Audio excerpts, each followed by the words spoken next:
In a quiet town, deep in the woods, there's a house no one dares to enter after dark. This opening line sets up an eerie and isolated location, which immediately makes the audience feel uneasy. The use of quiet town creates an atmosphere of serenity, almost too perfect. But the term deep in the woods introduces the idea of remoteness, abandonment, and danger. This location is far away from help, and the surrounding woods make it feel like something unnatural could be lurking in the darkness.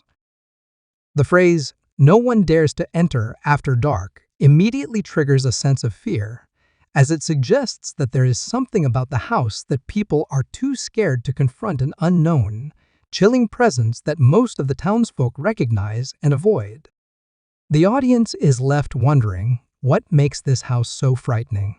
This is the house where Sarah, a young mother, lived with her son. Now, the focus shifts to the main characters, Sarah and her son. By introducing Sarah as a young mother, the audience can sympathize with her. She's someone who is trying to live a normal life with her child. However, her situation is about to take a dark turn. The idea that this ordinary, everyday mother lives in such a frightening place adds to the tension. It's not just a spooky house.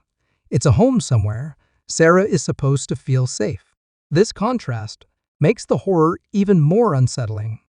For months, everything was normal until one night.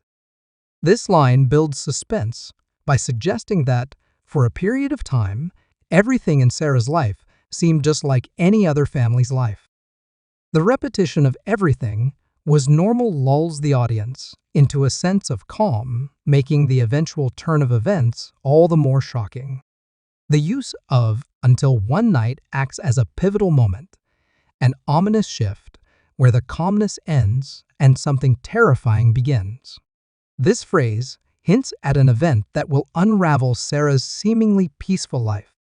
The ambiguity of one night leaves the audience wondering when and what exactly happens, leaving them hanging in suspense. Creepy ambient noise builds. A sudden knock at the door in the footage. At exactly 3:13 a.m., she woke to the sound of her son crying. As she rushed into his room, she noticed something that stopped her dead in her tracks. The shadows were moving. But not just shadows, something darker, something that wasn't there before. Mo cut to Sarah's face, terrified, holding a flashlight. The camera reveals a tall, dark shadow at the corner of the room, lurking just beyond the bed. Her son had been staring at the corner of the room, but the shadow still standing was watching him back. Cut to security camera footage, showing the shadow moving in and out of view. At first, she thought it was her imagination, but when she reviewed the security footage, the shadow was there every night at 3:13 a.m., waiting. Pause for effect. Slow zoom on the shadow. Sometimes, the dark is more than just empty space. It's something that waits, watches, and feeds on your fear. The whispering walls. Moo cut to a new scene, a woman walking through an old, dimly lit house. Imagine moving into your dream home, everything perfect until you begin to hear things you can't explain. The sound of someone whispering your name from the walls. This is what happened to Emma, a woman who thought she had found peace in the perfect house. Cut to Emma's face, pale and terrified. She's looking at the walls. At first, she assumed it was the wind, the house settling. But as days passed, the whispers grew louder. Each night, they called her name. Emma started recording on her phone, desperate to catch the source. Cut to Emma playing a recording. A low whisper repeats her name, Emma. Emma, come closer. Voiceover growing tense. What she heard in that recording froze her blood. The voice wasn't just in her head.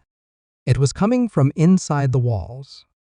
And worse still, it knew more about her than she'd ever told anyone. Cut to images of old family photos falling off the wall, doors creaking open, and shadows passing by the window. The whispers didn't stop. They grew more specific. Emma.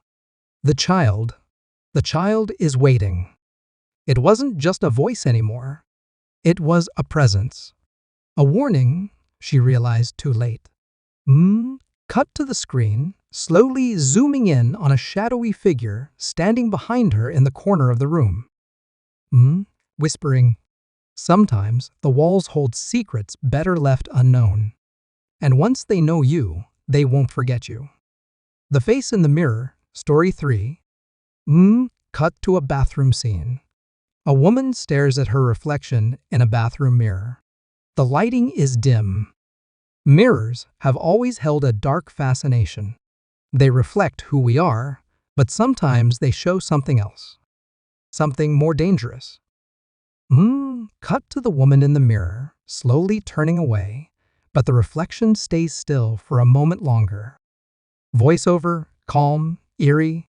Jessica's bathroom mirror had always been her most trusted companion. But one night, she noticed something strange. A face behind hers. Not her own. Not anyone she recognized. Cut to footage of Jessica's reflection smiling while she remains frozen in fear. Shaky, fearful tone. The reflection moved on its own. Smiling, grinning wider than she ever had. She tried to walk away, but the reflection wouldn't leave. Cut to black screen with only the reflection remaining, staring out. She realized too late that the mirror had trapped something. She realized too late. This phrase suggests that Jessica's awareness comes too late, after she has already made the mistake of getting too close to the mirror. The too late implies a sense of irreversible fate. She may have dismissed small clues earlier, thinking they were nothing until the truth finally dawns on her in a terrifying way. The mirror had trapped something. The word trapped here implies that the mirror isn't just reflecting reality, it's holding something inside it. The idea of the mirror trapping something makes it feel as though the mirror is more than just glass. It's an entity with the ability to imprison something, which evokes a sense of confinement and danger. It hints at a supernatural force or entity that has been locked away in the mirror, perhaps something malicious or even demonic. The trap is also a metaphor for Jessica herself, who has now become ensnared by the mirror's dark power. Something that was now pretending to be her. Pretending to be her, this is the pivotal moment in the narrative. The entity trapped within the mirror is now taking on Jessica's appearance. The concept of something pretending to be her indicates a deep psychological horror. What happens when the person you see in the mirror, the one you trust to be a reflection of your true self, is not actually you? The pretending part also hints that this entity is not an exact replica of Jessica. There's something off about it. It could be behaving like her, but its actions or appearance may be subtly warped or sinister. It is acting as though it's Jessica, but it's pretending. The entity is an imposter in her own skin. And when she looked into the mirror the next time, her own reflection wasn't there at all. When she looked into the mirror the next time, this phrase builds suspense, implying that Jessica will revisit the mirror, expecting to see the same reflection she has always known. The next time she gazes into it, something is fundamentally different. This sets up the anticipation and dread that something will happen that will shatter her perception of reality. Her own reflection wasn't there at all. This is the horrifying twist. When Jessica looks into the mirror, she no longer sees herself. Instead of her face staring back, she sees nothing. The absence of her reflection indicates that she has been replaced, erased, or perhaps even trapped in the mirror itself. This could also suggest that the entity now controls the reflection, and Jessica is no longer in control of her own identity. She's lost the very essence of herself to this malevolent force. This final moment is the point of no return for Jessica.